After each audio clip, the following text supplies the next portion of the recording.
for my senior year of high school, we used to have this security guard, and this was this old lady, and everybody would call her grandma because she was old and just kind of like a grandma, right?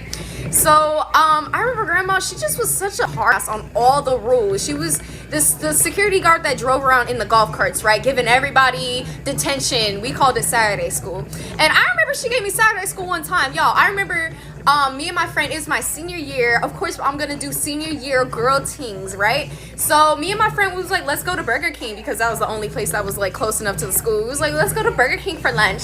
She was like, I got my car. So I was like, let's get into it. So I remember everyone, all the seniors would just get up and leave and go to lunch. Like, you had to have a special pass for that, right? I did not have this pass. My friend did, however. And I remember grandma, as everybody, all the students were walking out for lunch, grandma pulled up in her little golf cart, right? And everybody started running. They was like, run! And me and my friend, we was like, no, we too cute to run. I should have just ran.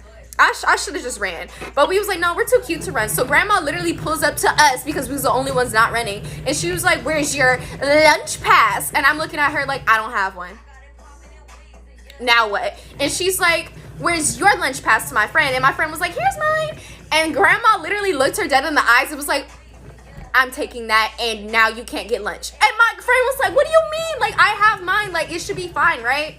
Grandma was like, no, since she doesn't have her pass, me, she was like, you get your lunch privileges revoked. Like, you can't go outside to go get lunch. And my friend was like, what the, like, what in the, and I remember she gave me Saturday school. Like, I had to come on Saturday to go to school. And I remember they were, why did grandma always put all the people of color in Saturday school? I'm gonna start there. But anyways, at Saturday school, everyone was surprised that I was there. It was like the Saturday right before prom or something like that. So everyone had to be there or we wasn't gonna go to prom. So I remember there was a stray dog that came into the classroom with us and chilled with us the entire day. I don't know where that dog came from, but it was in this classroom chilling. And yeah, we fed it Doritos all morning. So I remember, this isn't even the story I wanted to tell. What I really wanted to say was, I remember grandma was driving around in her golf cart one time, and she actually ran over a kid, right? She ran over Kevin. Kevin, if you're watching this, I hope your arm's good, because grandma broke his arm. And when the faculty found out that she ran a kid over, they literally suspended her for, I think, 2 days, and she was right back at the school driving that golf cart. They literally gave her golf cart license back. Like, she ran over a... My first fight, story time. Okay, so I was in 4th grade. Don't ask me why, but like 4th grade and 7th grade were like my years when I was just like, what's up? Okay, also, so I played tetherball, and I was really, really good at tetherball. And when I mean really good, I mean like the queen of tetherball. Like, people would be mad trying to pick fights like when they got out, so... And I was also one, like, if you're out, like, get out. Like, I'd be like, no, you're out. Get out. Because it's like, get out. Okay, so one day, this one girl, I'm going to just give her the name Alexis. So one day, you know, Alexis kept getting mad because she was out and she kept getting out. And she didn't like the fact that she kept getting out, right? But I'm just like, and, you know, she's talking her show. You know, of course, I'm going to go ahead and run my mouth, too. So as she was in line, you know, I was playing tetherball and playing with other people, and I was just like, haha, Alexis is mad, she's out, you're mad. Got into my first fight, part 2. Okay, so once Alexis was out, yes, I was like taunting her or whatever, just basically annoying her, because she was talking about me, calling me ugly, saying she's gonna beat me up, all this stuff, just because she was mad she lost. Like, so as I was playing my game, I was obviously, you know, still making fun of her and talking about her. So it was a lot of that back and forth.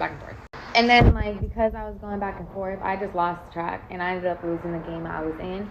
And then I got out. And she was like, ha, like, you lost. And I'm just like, okay. Like, but you're mad. Like, I'm not mad. Because I'm about to get back in there and, like, beat all y'all again. So I called my mom. And I let her know that basically I'm about to get in a fight. Because last time when I got in a fight, she had came to the school. And she had got mad at me. But that's another story. So I had to basically, like, let her know ahead of time that I might get in a fight. Because this girl's running her mouth. And this girl's saying she's going to beat my ass or not. And my mom was like, no, don't fight. Like, she's going to go to jail when she's older, not you. Something like that, right? My first fight, story time, part 3. Okay, so when I was out of the line, I was like, that's why my mom said, you're going to be in jail when you get older. And I'm going to be going by, waving at you like, haha, you're in jail. But I guess she took it wrong and took it as me saying her daddy's in jail or something. So she's like, what'd you say? I was like, you heard me. So then, you know, she like flips out like the Tasmanian devil. And then like, she just comes for me. So then instantly, I'm ready now. Little devil, come on, let's go. And we just start fighting. Like, we're fighting. We're just throwing hands. But that's the thing, we were actually fighting. Like, we were not pulling hair. We were fighting in 4th grade. Like, and I had a cast. Yes, my foot was broken. And I was fighting homegirl with the broken foot. Story time. So when I was in high school, my English teacher was trying to teach us some lesson. It was an introduction to whatever book we were reading. I don't remember. But she split up our class into 2 sections. This team got really easy questions. This team got the same type of questions, but they were more difficult. So for example, this team would get like a multiplication question. What is 5 times 3? The other team, the team that I was on, would then get a difficult version of the same question. So what is 63 times 19? Both of them are multiplication. One is clearly easier. But that was like the whole point, right?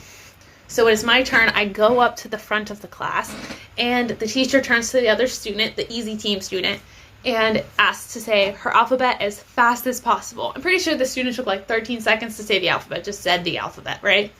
Teacher turns to me and goes, all right, now I need you to say your alphabet backwards as fast as possible. It was at this moment in my young life that the sky opened up, the sun shone down directly on me, because little did this teacher know that I was prepared for this question. You see, when I was in the 2nd grade, I got sick for like a full week and I had to stay home. And while I was at home, there was a poster of the alphabet on the back of my bedroom door. And so what did I do? I memorized it backwards in the 2nd grade. Is there a logical reason that I did this? No, I was sick, and in my head I was like, that'd be a fun party trick if I could say the alphabet backwards. So the teacher turns to me and she goes, I'll give you a second. And I'm like, I'm ready. Start the timer. She's like, okay. Starts the timer. I whip through my alphabet backwards faster than anybody has ever done it. Her face shocked. It was amazing. The entire class claps because who can do that? I do like a little like, and go back and sit down. Did I kind of ruin the lesson that this teacher was trying to portray? Yes. But I was so prepared, and if you want to hear me say my alphabet backwards, leave a comment, because I will. I can do it so fast. Story time! One year I had a student who got away with everything. Let's call him Kyle. Kyle got away with everything because his dad was on the school board, and Admin really wanted to make his dad happy. One day I heard Kyle and his friends talking about my chest, discussing if they were real or not. Just to be clear, I wear layers every day and never show too much skin. This was my 2nd year teaching, and I didn't know what to do, so I pretended like I didn't hear and reported it to the principal. The principal said I must have misheard them, and I shouldn't be listening to student conversations anyways. The next day, Kyle walked into my room and trips right in front of me, full on grabbing my chest for balance. He then yells over to his friends, oh yeah, they're real alright. I lost it. I screamed at him to get out of my room, and I rode right up to the principal. The principal insinuated that my body distracted the boys at my class, so it was my fault. And also, there were errors in my write-up, so she wouldn't process it. Kyle stayed in my room and didn't get a single reprimand.